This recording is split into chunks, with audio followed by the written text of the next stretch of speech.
मित्रांनो बघू शकता तुम्ही या दोघांची युवकांची कहाणी विचारणारे मी गोठा पाहून अभ्यास करून तरी वर्गातील टॉपर विद्यार्थी हे दोघ जण. तर सांगा तुम्ही कसं करू शकता तुम्ही गुपित काय तुमचं अभ्यासाबद्दल? काही नाही, तसं काही नाही, फक्त दिवसभर गाईचं काम करून रात्रीचा अभ्यास करायचा टाइम भेटला तर नंतर मग अभ्यास करायचा डबल मग 10-10:30 वाजेपर्यंत अभ्यास करायचा. मग नंतर झोपून सकाळी डबल उठून गाईचं आवरून शाळेत जायचं. बस एवढंच. आणि वडिलांचं याच्यामध्ये पण मदत करता तुम्ही? हा, वडिलांचं जेव्हा पप्पा कुठं बाहेर जातात मग तेव्हा मग आम्ही हा घरी राहतो दुकानावर जातो. मग हा इथे ॲडजस्ट करून देतो गाईचं. तू नसला का हा चारा टाकता, हा नसला का तू चारा टाकतो आणि दोघांचं ॲडजस्ट. हा, दोघांचं नसलं आम्ही दोघं कुठं गेलो तर मम्मी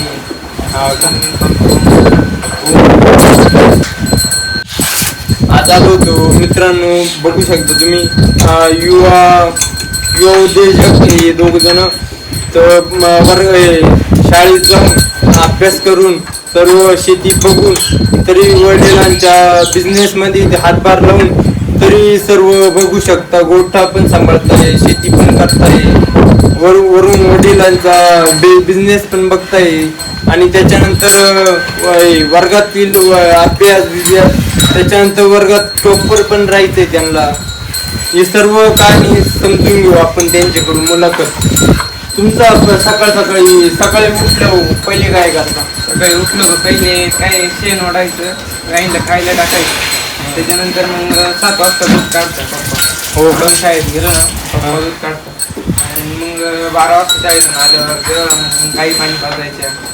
गाई बी पाणी पाजून झालं का 4 वाजता डबल खायला घालायची. 4 वाजता? हां, 4 वाजता प्रत्येक गायला एक गाई टाकून द्यायची. हो का? डबल 5 वाजता घास कापायला जायचं. 5 वाजता घास कापून पाणी पाजायच्या गाई आणि घास टाकून द्यायचं. मग डबल संध्याकाळी 7 वाजता दूध काढून द्यायचं. घास कापायला किती टाइम लागतो? घास कापायला 1-1.5 तास. 2 वाजे कापायचं. दोघंही पण कापता का? हां, दोघं पण. मम्मी पण राहते. मम्मी पण राहते. हां, मम्मींनी घास कापतो, हा गोळा कधी. मित्रांनो यांना विचारू आपण गोठ्यातील काय काय काम करता, शेतीतील काय काय काम करता तुम्ही दोघं? काय नाही, शेण ओढायचं, गाईला खायला घालायचं, पाणी पाजायचं, डबल दूध काढायचं आणि खाली द्यायचं बस. आणि शेतीत घास कापायचा, पाणी भरायचं, डबल नांगरायचं, खणायचं. हो का? तू? मी पण तेवढंच त्याला जमल ते तो करीतो, बाकीचं मी करीतो. बाहेर पाईपलाईन काही फुटली, डबल कुठं वायर बिअर फुटली मग ते जायचं तिकडं नीट करून यायचं. डबल घास कापायचा. तो नसला का मग मी पाणी भरतो. हो का? ट्रॅक्टर दोघांना पण येतो? हां, दोघांना ट्रॅक्टर येतो. मग त्याच्यामुळे जमत असत. हां, त्याच्यामुळं पप्पा नाही एवढं काम नाही करत. अभ्यास आणि शेतीचा समतोल आणि गोठ्याचा कसा राखता तुम्ही? आम्ही बाकी काही नाही, फक्त शेतीचं जेव्हा आवडलं का मग अभ्यास करतो आणि अभ्यास झाला का मग डबल गाईचं पाहायचं. शेतीचं दुपारी पाणी बिणी भरायचं असलं का दुपारी पाणी भरून घेतो. संध्याकाळी गाईंचं 7 वाजेपर्यंत गाईचं आवडलं का मग 7 ते 10 वाजेपर्यंत अभ्यास करायचा. शाळेत दिला असेल काय तो डबल 8-10 वाजता जेवून झोपून घ्यायचं. डबल सकाळी 12 वाजताच लाईट येते, 12 ते 5. त्याच्यामुळं टायमिंग राहतो ना लाईट. मग 12 ते 1 घ्यायचं. हो का? आणि पाऊस आला मग? पावसाळ्यात मग पावसाळ्यात भारी द्यायची काही गरज नाही, फक्त फवारणी करायची, खत बीत टाकायचं, मग ते दिवसभर करायची, मग रात्रीचा अभ्यास करायचा. टॉपर राहण्याचं गुपित काय सांगू शकता तुम्ही मित्रांना माझ्या? टॉपर राहण्याचं काय टॉपर नाही आहे तसं काही, पण अभ्यास मनापासून करायचा बाकी काही नाही. आणि गोठा पाहून अभ्यास करायचं होतं का? हा, होतं अभ्यास सगळं म्हणजे गोठा आधी गोठ्याचं पाहिजे, मग नंतर टाइम उरल तेवढा यायचं अभ्यास करून मॅनेज करून घ्यायचं. तर भरपूर मुलं बोलता का टाइमच भेटत नाही. शेती भेटतो गोठा पाहून शेती पाहून सर्व होतच नाही. ऍडजस्ट केल्यावर होतं का? आधी गाईंचं आवरून मग लवकर अभ्यासाला बसलं तर होतं. टाइमपास नाही केला तर सगळं होतं. आई वडिलांना मदत कशी करता तुम्ही? काय प्रेरणा कुठून भेटली तुम्हाला? आम्हाला आधीपासून बाबांना याची गायींची आवड होती. बाबांनी सांभाळलं. बाबांच्या काळात तेव्हा शेती कमी होती. मग बाबांनी इथं बांधाऱ्यातून माती बैलगाडीने माती वाहिली. ती माती वावरांमध्ये टाकून वावर चांगली. आम्हाला लहानपणीच बैलगाडी शिकवली, हो का? नांगरायचं कसं. बाबांकडून सगळं शिकलो शेतीतलं आहे. मग ते बाबांकडून पप्पांनी घेतलं. पप्पांकडून मग आता आम्ही करतो. पप्पांना आणि त्यांना सगळ्यांना आवड आहे. काकांना पण आवड आहे. काकांकडे पण भरपूर गाई. काकांच्या गाई तिकडे आहे. गोठा सांभाळताना कोणकोणत्या अडचणी येतात तुम्हाला? उन्हाळ्यात चारा कमी पडतो, पाणी कमी पडत आहे. आता इकडे पाण्याचा वाढ नाही एवढा. डबल हिवाळ्यात काही नाही, पण गाई दुधाला कमी पडत. पावसाळ्यात रात्री काय होतं, पावसाळ्यात चिखल झाला का गाईंचा आजार मस्टडी. डबल चिखलानी गाई लगेच त्यांना काही आजारी पडतं जास्त. पण तरी गोठा आहे. एखाद्या वेळेस पाणी जास्त आलं तर वारं गेल्यामुळं मध्ये पाणी. आता बघायचंय शेडला नेट लावायचंय. पावसाळ्यात खूप पाणी येतं मध्ये. हो का? तेव्हा मग काम करून झालं तर बाहेर एवढं नाही अडचण आहे. मुक्त गोठा करायचंय. ही भीत काढून ठेवायची असं. हा. बाहेर गाई मोकळ्या सोडायचे, एका जागेवर राहून जाईल नुसती चिडचिड करतात. मग शिंगांच्या आहेत एकमेकीला मारणार नाही. नाही नाही. सवय लागल्यावर होतं बरोबर. सवय लागल तर मग त्यावर बांधून ठेवायचं. बाकीच्यांमध्ये रोजल्या का बरोबर मग काही नाही करणार. फक्त ती एक तिला आहे गाई, ती नाही सोडायची. ती दुसऱ्या गाईंना मारती. तुमचा आवडती विषय सांगू शकता तुम्ही तर? माझा शाळेत आवडते विषय मराठीचे. म्हणजे आधीपासून मराठीचे. मराठी माणूस असल्यामुळे मराठीच विषय आवडतीच आहे. माझा इंग्लिश आहे. इंग्लिश? सोपं पण इंग्लिश आणि अवघड नाही जात. हो का? भविष्यातील तुम्हाला जवळ काय बनायचे? मला वकिलाचं शिक्षण घ्यायचंय. मग तिथून पुढं वकिलाचं नाही झालं, वकिलाचं चांगलं आहे. नाही झालं तर मग गाईंचं वाटच. हो का? आणि तुला? मला सोनार काम करायचंय याला मित्रांनो. पप्पांचा विश्वास.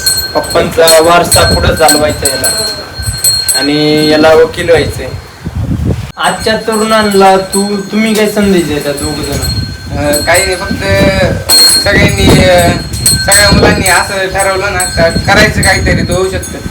घरात बसून फोन पाहायचा, इकडे तिकडे हिंडायचं, मोबाईल गावात जरी काम काय टवाळक्या मारायचं, याच्यात काही उपयोग नाही. एक बिझनेस मध्ये उतरून पाहतो मी. एका गायीने सगळं साम्राज्य होऊ शकतं. डबल तुम्ही गाय बी नका मागत जाऊ. गायींचा पालन करून पाहायचं तुम्ही उतरून पाहायचं. चांगलं प्रॉफिट आहे आणि प्रॉफिट चांगलं असल्यामुळं तुम्हाला कुठं जायची गरज पडणार नाही आणि पुढं तुमचं भविष्य चांगलं होईल त्याच्यामुळं.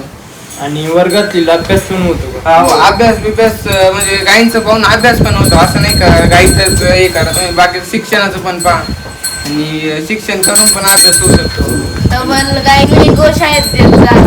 गाई मागत नका जाऊ, त्यांना कत्तर घालीत नका पाठवीत जाऊ, गोशाळेत टाकीत जा.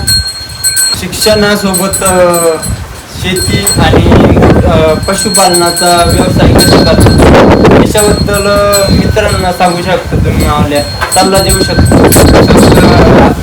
की आम्ही शिक्षण पण करतो, शेती पण करतो आणि ज्या मित्रांचं शेत शिक्षण झालंय, ज्यांना या व्यवसायात उतरायचं आहे आता, त्यांनी घ्या काही, पण एवढ्या पण नका घेऊ एक गाय घ्यायची, त्याच्यापासून सुरुवात करायची, मग वाढीत जायचं. असं एक गायचं शेती जास्त असं तरच करा, नाही तर बाहेरून चारा घ्यायचा आणि मग ते शेती व्यवसाय करायचा, मग ते परवडत नाही आपल्याला. गोठा पहिले चालू करताना तुम्ही काय सल्ला द्याल? गोठा चालू करायचा एखाद्या मित्राला तर सल्ला काय द्याल तुम्ही? का पहिले गाई नकट न टाकता पहिले चारा स्टोर चारा घ्यायचा, त्याच्यानंतर मग गाई हळूहळू वाढीत चालायच्या, डायरेक्ट एक खट्टी घ्यायचेच नाही आणि जमीन जास्त पाहिजे.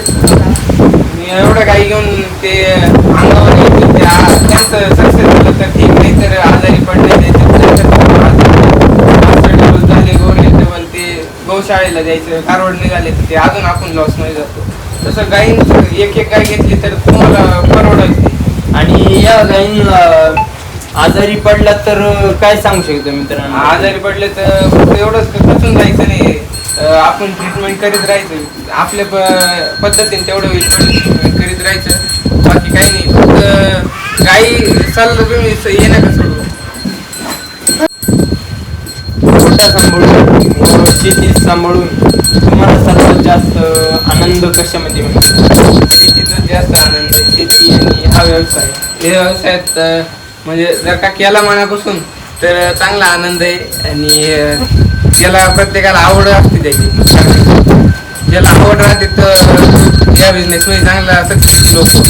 असं नाही का आवड नाही मग आपण आलो या बिझनेस म्हणजे बरंच आपल्या रस्त्यात कोणी वडून आणलं असं करून राहिलो, त्याच्यात एवढं हे नाही. पण ज्याला आनंद आहे, छंद आहे या गोष्टीचा, त्यांनी नक्कीच हा व्यवसाय करावा. तुझा गोठ्यामध्ये आनंद आहे किंवा शेतीमध्ये किंवा याच्यामध्ये, तर कशामध्ये आनंद आहे मला तुझा? गोठ्यात इंटरेस्ट आहे. इंटरेस्ट आहे का? हा. मग तू सांगू शकतो त्याच्याबद्दल थोडी माहिती? मी गाईंना वासरांना मला खूप आवडतात वासरं व गाई. वासरांना मी जागेवरच दूध पाजतो व त्यांना घास टाकतो. यांच्या कारवडी होत्या कसे संगोपन करतो तू?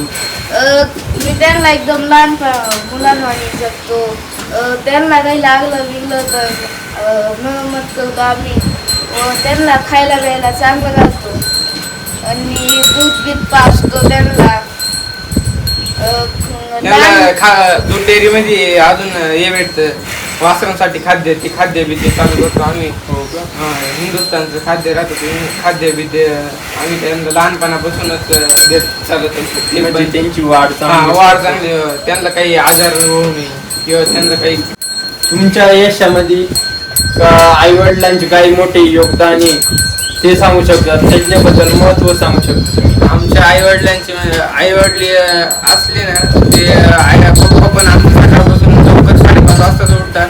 पप्पा आम्हाला दररोज सकाळी लवकर आम्हाला शाळेत जायचं राहतं, त्याच्यामुळे सकाळी लवकर उठून देतात, गाईला खायला टाका असं सांगत राहते. डबल 7 वाजता दूध काढायला पप्पाच येत्या, हा पप्पांना दूध काढू लागतो.